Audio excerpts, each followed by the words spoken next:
محترم مصلیان کرام،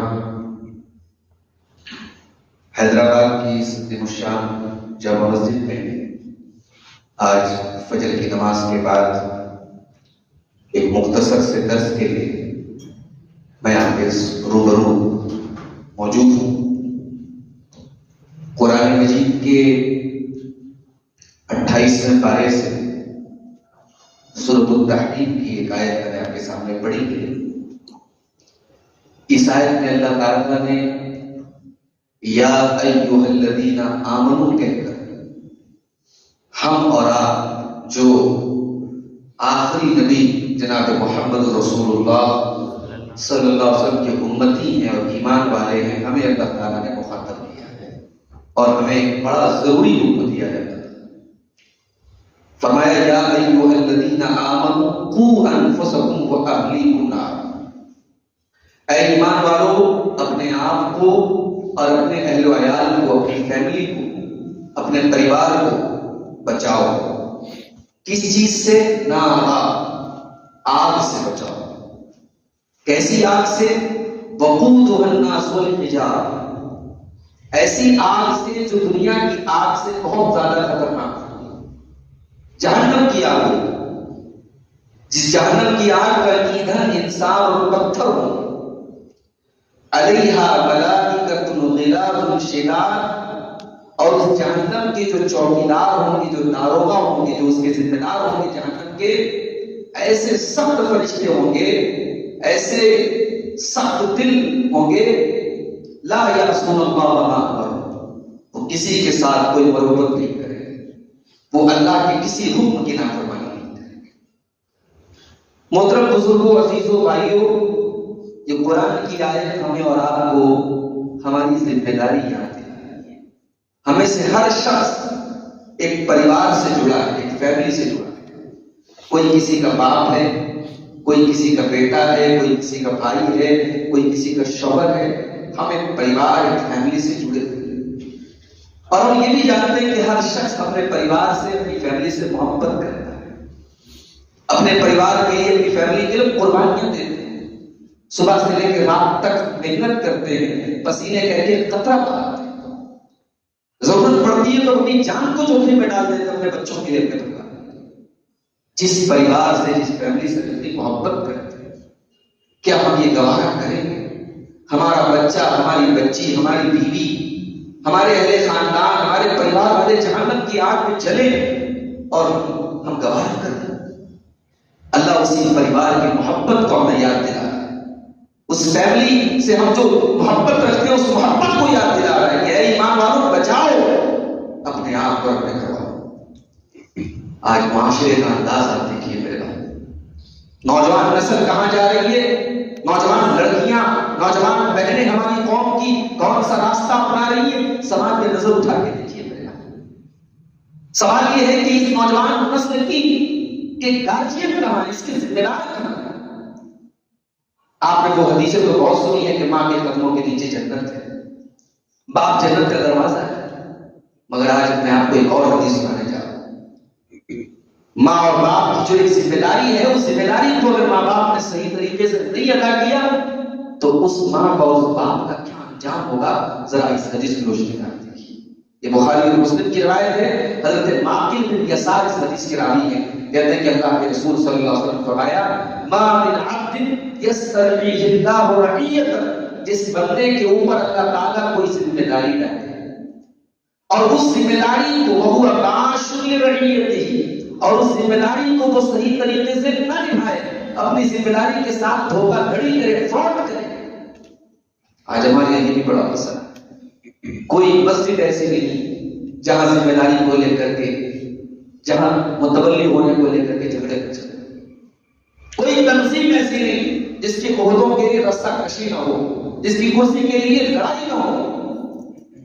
میرے بھائی، یہ جو ذمہ داری ہوتی ہے، جو عہدہ ہوتا ہے، جو کرسی ہوتی ہے، آپ کو معلوم ہے کہ بڑی خطرناک چیز ہے۔ اللہ کے رسول صلی اللہ علیہ وسلم ایک صحابی تھے حضرت ابو ذر غفاری، وہ غفاری ان کے قبیلے کا نام تھا بنو غفار۔ ابو ذر غفاری نے اللہ کے رسول سے کہا کہ اللہ کے رسول اللہ استعملوا، سب کو آپ گورنر بنا رہے، سب کو عہدہ دے، مجھے تو عہدہ نہیں دے؟ کیا جواب دیا اللہ نے؟ کہ یا ابا ذر انک ضعیف وانھا امان، اے ابو ذر تم کمزور ہو، یہ عہدہ، یہ گورنری کے عہدے جو میں دے رہا ہوں، یہ لوگوں کو جو ذمہ دار بنا رہا ہوں، میں تمہارے کندھوں کو اس لائق نہیں سمجھ رہا ہوں، تم نہیں اٹھا پاؤ گے، تم کمزور ہو اور یہ بہت بڑی امانت ہے۔ وَإِنَّهَا خِزْيٌ وَنَدَامَةٌ يَوْمَ الْقِيَامَةِ، اور اے ابو ذر یہ عہدہ، یہ کرسی، یہ ذمہ داری، یہ قیامت کے دن رسوائی کا سبب بنے گی، ذلت کا سبب بنے گی، انسان اس کو صحیح طریقے سے کرے۔ اللہ اکبر۔ یہ حدیث سن لے کوئی انسان آج عہدوں کے لیے جو مر رہا ہے، جو کرسیوں کے لیے لڑ رہا ہے، اس حدیث کے اوپر اگر ایمان ہے، انسان پلہ جھاڑ دے، دامن چھڑا دے، نہیں چاہیے ایسا عہدہ، ایسی کرسی، ایسی ذمہ داری جو قیامت کی دن ہمیں ذلیل و رسوا کر دے۔ ایک اور حدیث دیکھیے، یہ بھی بخاری اور مسلم کی روایت ہے۔ حضرت عبدالرحمن بن صبرہ رضی اللہ تعالیٰ عنہ کہتے ہیں کہ اللہ کے رسول صلی اللہ علیہ وسلم فرمایا، یا عبد الرحمن، اے عبد الرحمن، لا تسأل الامارہ، کبھی عہدے کا سوال مت کرنا۔ یا الیکشن کے پہلے، انتخاب کے پہلے اپنا نام پیش کیا جاتا ہے، اپنے لوگوں کو سیٹ کیا جاتا ہے، اور ایک جو ہے کاؤنسلنگ کی جاتی ہے، اور اپنے حق میں لوگوں سے ووٹ دلوائے جاتے ہیں۔ اللہ کے پیارے نبی نے لا تسأل الامارہ، خبردار امارت کا سوال نہ کرنا، عہدے کا سوال نہ کرنا، ذمہ داری کا سوال نہ کرنا۔ فَإِنَّكَ إِنْ أُعْطِيتَهَا عَنْ غَيْرِ مَسْأَلَةٍ، اے عبد الرحمن اگر بغیر مانگے ذمہ داری ملے گی، اگر مانگ کر کے ذمہ داری لوگے، وَكِلْتَ إِلَيْهَا، تو تم اپنی ذمہ داری کے حوالے کر دیے جاؤ گے، اللہ تعالیٰ تمہیں اسی ذمہ داری کے پیچھے ڈال دے گا، اللہ ناراض ہو جائے گا۔ تم نے عہدہ مانگا، اللہ نے کہا جاؤ ہم اس عہدے کو تمہاری زندگی میں اتنا ڈال دیں گے، تم اسی عہدے کے لیے لڑو گے، مرو گے، کھپو گے، اس وہ عہدہ ہی تمہاری زندگی کا مقصد ہو جائے گا۔ اور اگر اس عہدے کو بغیر مانگے تم کو مل جائے، تم نے مانگا نہیں تھا، اُعِنْتَ عَلَيْهَا، تو اے عبدالرحمن تمہاری مدد کی جائے گی۔ یہ دو حدیثیں ہیں میرے بھائی، اگر انسان اس کو سمجھ لے تو اس عہدے سے پناہ مانگے، ذمہ داریوں سے پناہ مانگے، جس ذمہ داریوں کے لیے آج لوگ لڑتے ہیں۔ ہم اگر اپنے گھر کے داجیت ہیں، ہم بچوں کے باپ ہیں، ہم بڑے بھائی ہیں گھر کے، یہ بھی ایک ذمہ داری ہے۔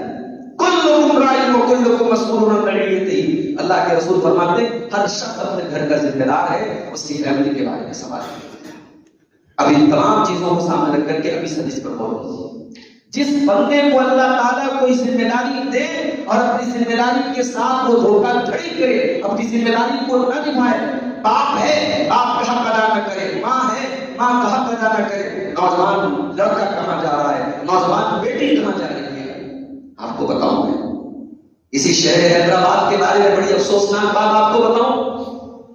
ایک بڑی مشہور کمپنی ہے ہوٹل کی، جو پورے ملک میں نیٹ ورک چلاتی ہے اپنے ہوٹلوں کا، جس کے ہوٹل مشہور ہے زناکاری اور بدکاری کے لیے، جس کے ہوٹل مشہور ہے غیر شادی شدہ جوڑوں کو اپنے پناہ دینے کے لیے، اس ہوٹل کے سروے کے مطابق پورے ملک میں اس ہوٹل کو سب سے زیادہ اگر استعمال کیا جاتا ہے شہر حیدرآباد میں استعمال کیا جاتا ہے، کہ یہ پوری قوم کے لیے شرم کی بات نہیں۔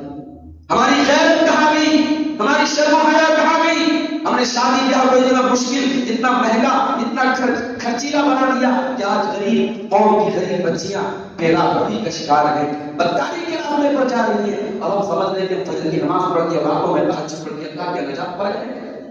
ہر گارجین سے پوچھا جائے گا، ہر ذمہ دار سے پوچھا جائے گا، ہر وہ شخص جو اپنے گھر کا، اپنی قوم کا، اپنے سماج کا ذمہ دار ہے، اس کو اللہ کا حساب دینا پڑے گا۔ سماج اس نقطے پر پہنچ گیا، سماج اس انجام تک پہنچ گیا، تم نے اپنی ذمہ داری کا کیا کیا؟ اللہ کے نبی فرما رہے جو اپنی ذمہ داری کو نہیں نبھائے اور مر جائے گا اسی حال میں، حرم اللہ علیہ الجنہ، اس انسان کے اوپر جنت حرام ہے۔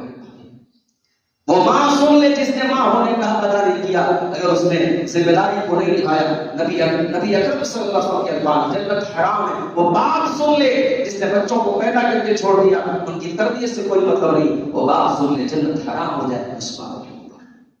میرے بھائی ذمہ داری کی اہمیت کو سمجھو۔ امام ابن صلاح ایک بہت بڑے محدث ہیں اور اصول حدیث کے بہت بڑے ماہر ہیں۔ امام ابن صلاح رحمۃ اللہ علیہ ایک شعر میں کہتے ہیں احذر من الوابات اربعة فهن من العطوف 4 چیزوں سے بچو.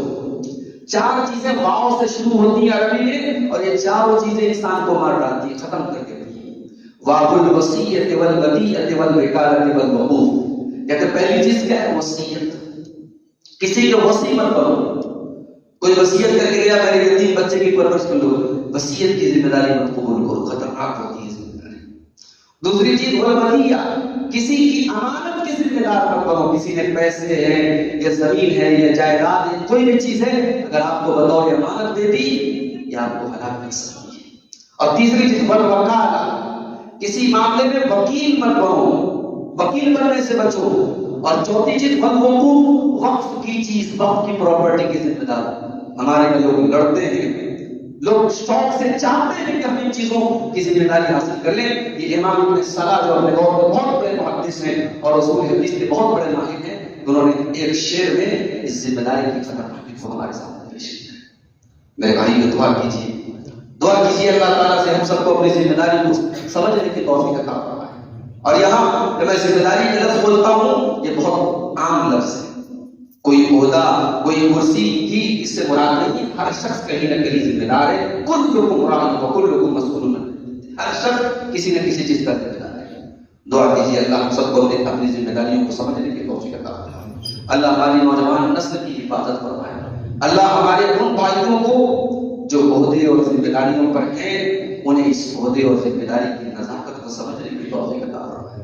اللہ انہیں اپنی ذمہ داریوں کو صحیح طریقے سے نبھانے کی توفیق عطا فرمائے.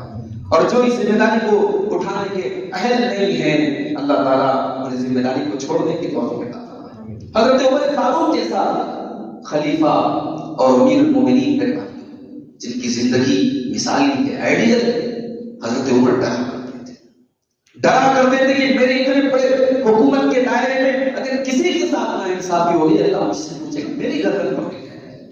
اور انتقال کا جب ٹائم آیا تھا حضرت عمر کا، تو کسی نے کہا تھا کہ اے عمر آپ کو گھبرانے کی کیا ضرورت ہے، آپ تو بہت اونچے پائے کے صحابی ہیں، نبی کے چہرے ہیں. تو حضرت عمر نے کیا کہا تھا، اللہ کی قسم میری تمنا ہے، میری تمنا ہے توجہ ان علی کفافا، قیامت کے دن جب میری نیکیوں اور میرے گناہوں کو تولا جائے، ترازو کے پلڑے پر اگر میری نیکیاں اور میرے گناہ برابر ہو جائیں تو عمر اس پر گرا سکے. اگر حضرت عمر ذمہ داری کو اٹھانے کے بعد یہ احساس کرتے ہیں تو میرے بھائیوں ہم کی کیا اوقات ہے. ہمیں تو اپنی ذمہ داری اور اپنے عہدوں پر اور زیادہ ذمہ داری کا احساس ہونا چاہیے. اللہ ہمیں یہ احساس پیدا کرنے کی توفیق عطا فرمائے. آمین. وآخر دعوانا الحمد للہ رب العالمین. السلام علیکم.